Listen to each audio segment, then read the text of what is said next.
Hai guys, balik lagi di channel Hobi Kidal. Di video kali ini aku ditemani oleh Niko. Niko nih kayaknya aku baru pertama kali ngelihat Niko hadir di sini ya. Jadi sebenarnya kita ini kan temen gereja semua, sering ketemu sih di gereja. Cuman nggak tahu kalau Niko ternyata ya eh, bisa atau seneng badminton. Nah, di video kali ini aku ingin bahas mengenai strategi. Strategi itu ngaruh nggak ya? Kadang-kadang kita itu main pertamanya menang ya, atau unggul lah poinnya, terus lama-lama kok kekejar, terus akhirnya kalah. Nah, ini kenapa bisa begitu? Padahal kalau di awal-awal itu menang atau lebih unggul itu biasanya kalau eh, tetap fit ya. Jadi performa kita itu sama terus, atau mungkin ya kita bicara udah panas ya. Jadi performa kita itu stabil, tapi kok kalah lama-lama, apa karena strateginya lawan itu berhasil. Nah, kita itu eh, yang disalahin apa? Yang disalahin strategi atau skill kita. Nah, mungkin ada teman-teman yang juga ngerasain hal yang sama ya. Jadi di awal-awal tuh unggul, terus bukan karena lawannya ngegas atau lawannya mungkin kayak ngeremehin pertama ya, di salah-salahin, dimati-matiin, terus kalau kalau di tengah-tengah terus digas gitu ya, bukan karena itu. Jadi ada memang pemain-pemain yang biasanya lebih mahir berbuat seperti itu, tapi kalau kita lihat permainan mereka, permainan lawan itu juga kok kurang lebihnya sama, kadang-kadang mati di daerah yang sama terus. Tapi kok ini kok kita kalah gitu, kenapa? Nah, itu mungkin ada hubungan sama strategi kan. Cuman aku lihat kok di pihak lawan nggak ada kayak komunikasi kayak pemain India itu ya. Jadi nutupin mulut sama ngomong sesuatu gitu, padahal lawannya beda negara, mungkin dia juga nggak ngerti kan. Tapi kayak ada kayak diskusi sesuatu, mungkin berdiskusi mengenai strategi. Sedangkan kalau kita itu main hobi seperti ini, kayaknya aku nggak pernah lihat ada lawan tuh ngomong kayak bisik-bisik, ngomong apa siapa yang diincar atau ditaruh di tempat mana gitu. Eh, Kayaknya nggak ada komunikasi seperti itu. Tapi kok em, ini ya, kayak kayak strateginya itu ganti gitu. Jadi kalau aku sendiri kadang main tuh juga nggak ada pasang strategi atau ngasih tahu ke partner tuh harus ngapain, terus ngasih saran penempatannya di mana. Jarang banget aku ngasih masukan seperti itu. Cuman aku bisa ngelihat partnerku berbuat apa yang berhasil dan aku bisa mengcopy. Jadi itu termasuk komunikasi yang nggak diomongin, nggak dilisanin. Jadi eh, komunikasinya itu dengan perbuatan. Kalau partnerku melakukan lob, terus ngedrop shot, lob ngedrop shot, terus ternyata lawan tuh banyak matinya atau eh, apa kewalahan gitu. Terus aku lihat itu, oh kayaknya ini temenku ini habis ngasih lob ke lawan terus ngasih drop shot, ternyata lawan ini apa kecolongan banyak di situ.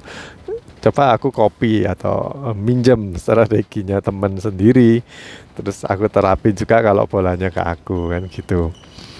Mungkin ada dari pihak lawan kan dua orang, yang satu di lob, di drop shot, lob drop shot itu mati, yang satunya enggak. Nah, ini kan beda lagi. Jadi nggak boleh nerapin strategi yang sama untuk pemain yang beda, lawan yang beda, orang yang beda, karena mungkin lawannya yang itu udah ngerti gitu. Oh, aku habis di lob terus di drop shot mati. Nah, kalau aku sebagai pihak lawannya ya, partnerku digituin, oh di lob terus di drop shot mati dia. Waduh, ini aku harus siap-siap. Jadi waktu ngelob, lawan ngelob, Terus waktu mau drop shot itu aku harus lebih jeli ngelihat gerak-geriknya lawan ya. Jadi aku langsung kasarannya ini apa, jemput bola gitu. Jadi kayak oh ini aku tungguin aja soalnya abis ini dia ngedrop shot atau ngenet gitu. Jadi aku tungguin ya memang bukan kayak aturannya ya, kalau biasanya temen kita ngelap gitu kan aturannya kiri dan kanan gitu jaganya formasi kita. Tapi karena sama lawan digituin dan temenku nggak bisa lari, jadi habis temenku ngelap aku siap-siap di tengah. Kalau ada bola net langsung aku matiin gitu.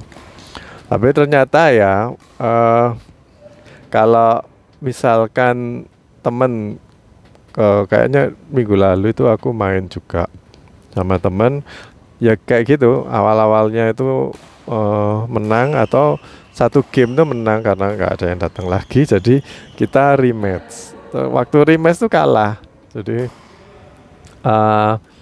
apa mungkin ada strategi yang mereka terapin itu lebih baru atau beda dan kita itu nggak bisa counter atau nggak bisa mengatasi strategi itu. Tapi itu salah satu penyebab aja. Jadi menurutku itu nggak ngaruh sih. Strateginya lawan sama kita punya strategi itu nggak seberapa ngaruh. Yang lebih ngaruh itu skill. Jadi skill kita itu bisa ngedrop shot bagus nggak? Oh, kalau ngedrop shotnya nanggung-nanggung ya percuma kita ngasih strategi atau pakai strategi yang ngedrop shot terus, tapi ternyata drop shotnya nanggung atau telat. Kadang-kadang gini ya, nunggu bolanya datang turun, terus kita udah siap-siap itu gerakannya kita udah terbaca sama lawan. Oh ini kayaknya mau ini sih, kayak mau ngenet sih. Jadi lawan tuh udah cepat untuk maju ke depan terus net kill. Nah parahnya kalau temen kita itu udah bola nanggung udah nggak mau ngambil, jadi dianggap wah udah mati, jadi langsung balik badan gitu. Padahal belum tentu. Kadang aku itu habis mukul tahu sih, oh ini pukulanku nanggung ini, jadi aku habis mukul langsung siap-siap untuk defend. Nah harusnya temenku juga seperti itu sih. Waduh ini kok Coach Jerry kok nanggung, jadi kan bolanya belum sampai ke lapangannya lawan, itu langsung siap-siap untuk terima semesan sih. Jadi bisa seperti itu, nggak perlu apa nyalain atau apa gitu. Cuma kadang ya kalau nanggung banget ya mati. Nah ini kemarin temenku bilang ke aku kalau kayaknya strategi kita udah dibaca oleh lawan. Nah aku mikirnya gini, kapan kita pakai strategi? Kamu gak pernah ngomong ke aku kamu pakai strategi apa kan? Kok kamu bilang ini strateginya udah dibaca lawan lah. Nggak, mana strategi apa gitu. Terus yang kedua dia bilang coba kasih ini aja, waktu aku nyemes terus sama lawan tuh bagus juga sih. Kalau nyemes terus diimbal atau dibanting ke sisi satunya dan kita biasanya mati. Apalagi kemarin aku kan pakai raket yang enggak senarnya kendor, jadi nyemesnya nggak bisa keras. Nah, otomatis sama lawan lebih gampang dimanipulasi atau diputer-puter, kadang di blok, kadang dibanting, kadang di lob lagi. Nah itu karena laju bolanya kurang kenceng dari aku. Terus temanku ngasih saran ke aku kalau main net aja, main drop shot. Cuman ini sih, aku waktu itu nggak kebagian berada di belakang. Kalau aku di belakang kan biasanya ngedrop shot ya bagianku kan kalau di belakang. Nah kalau di depan kan nggak bisa, namanya ngedrop shot, namanya kan net kalau kasih depan. Nah temanku itu strateginya mungkin berhasil, strategi itu mungkin berhasil, cuman kita itu kalahnya di sini. Jadi temanku itu banyak ngedrop shot tapi sering nyangkut atau sering mati sendiri atau sering nanggung. Nah itu lawan udah bisa baca dan kita banyak kehilangan poin di situ. Jadi kesimpulan dari pembahasan kali ini ya, kalau kalian punya strategi, kecuali kalian memang atlet ya, jadi pukulan-pukulannya itu jarang mati atau ya banyak masuknya gitu, banyak poinnya, itu pasang strategi oke. Tapi kalau misalkan skill kita itu masih ya 50-50, kadang masuk kadang enggak, malah sering enggak masuknya atau sering nanggungnya, itu mending kita mainnya jangan pakai strategi. Atlet pun juga kalau aku lihat setiap pemain itu kan punya kayak ciri tersendiri ya. Jadi kayak misalkan aku dikasih bola yang di bagian forehand, itu biasanya aku naruh bolanya itu kemana gitu kan. Paling cuman 2 atau 3 spot yang favorite. Jadi favoritnya ditaruh di sana gitu. Dan itu kan kita udah kayak autopilot. Jadi setiap kali ada bola yang kayak gini, kita ngasihnya kalau nggak titik 1, titik 2 atau titik 3 lah, itu yang paling jarang mungkin.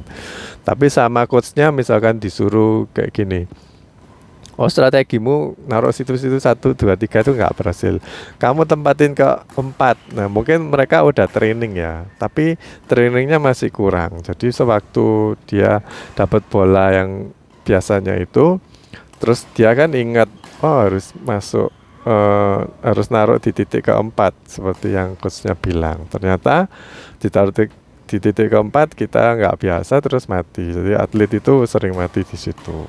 Walaupun strateginya menurut coachnya bagus. Jadi coachnya kan yang mikirin strategi kan. Nah itu salah satu kekurangan dari strategi. Kalau kita pakai strategi tapi skillnya nggak mumpuni, itu ya sama aja dengan bohong. Apalagi kalau rally point kayak gini, itu ya malah bunuh diri, mati sendiri. Nah ini sebenarnya kan ada hubungannya sama habit atau autopilot itu tadi. Kalau kita biasa naruh di situ, ya mainlah seperti itu aja. Yang penting jangan mati sendiri, itu basic sih. Aku dulu sama coachku juga dibilangin kayak gitu. Jadi yang penting itu masuk dulu, jangan mikirin strategi. Jadi kalau kamu biasa di titik ini dikasih bola di titik ini, kamu biasanya mengembalikan ke sana, ya udah lakuin itu terus ditipisin sampai perfect gitu, sampai lawan tuh nggak bisa langsung nyemes atau net kill, itu nggak bisa. Jadi harus masuk dulu. Nanti kalau udah di titik itu yang biasa kita pakai masuk, nanti boleh cari atau nempatin ke titik-titik yang lain yang kita perlu explore. Tapi nggak waktu main. Jadi waktu training kita ngelatih naruh di titik-titik yang kita nggak pernah taruh. Tapi waktu main, kalau mau menang ya, kadang ada teman yang main untuk belajar, itu ada. Tapi kalau main untuk menang, itu sebaiknya nggak usah mikirin strategi, tapi fokusnya ke satu, yaitu bolanya masuk dulu dan poin dulu. Jangan mikirin ini. Kalau kadang-kadang kita itu, strateginya nggak berhasil, lawan udah baca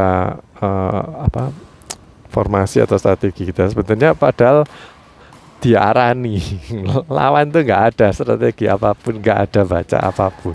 Yang penting mereka itu mainnya lebih variatif, terus masuk terus. Sedangkan kita, aku taruh drop shot kok lawan langsung langsung net kill ya, wis aku nggak drop shot lagi. Padahal belum tentu loh. Kalau itu cuman kebetulan aja sekali 2 kali lawan tuh nungguin di depan, tapi belum tentu kan seperti itu. Kalau kita pakai strategi lain, misalkan satu dua di lob dulu, jadi kan lawan tuh nggak nunggu. Yo, anak ini ternyata nggak main cuman drop shot aja, tapi main ngelob gitu.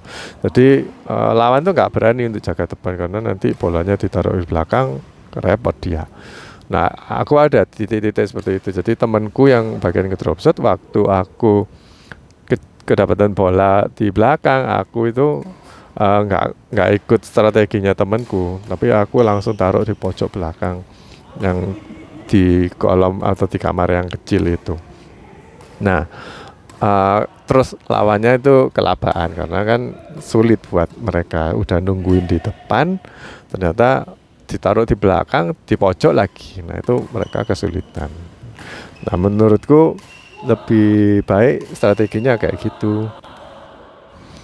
Jadi kalau teman kita ngasih drop shot, kita kasih bola-bola lainnya yang mereka nggak baca gitu, yang nggak ditungguin. Jadi mereka itu rusak, strategi mereka rusak. Ya namanya memang permainan hobi ya, jadi kita memang nggak ada kayak strategi apa-apa. Terus juga kadang-kadang masih bingung sih siapa yang jaga mana gitu. Aku sama Niko juga ini sih baru temenan atau baru partneran, jadi aku nggak tahu dia tuh mainnya random atau main udah tahu kalau ditempatin di sini siapa yang ngambil. Terus kalau dia di depan apa pasti mundur waktu ngasih bola-bola tertentu dan sebagainya. Ternyata dia mengharapin aku berada di belakangnya dia terus, jadi kayak jadul. Nah itu aku masih belum baca ya, jadi perlu beberapa kali untuk main bareng baru bisa chemistry-nya bagus. Oke guys, jadi gitu aja video kali ini. Walaupun atlet pun juga cocok-cocokan sama pasangan, jadi kita jangan maksain ya. Oh sama ini nggak cocok tapi dipaksa sama itu terus, meskipun nggak cocok tapi skillmu kayak gitu.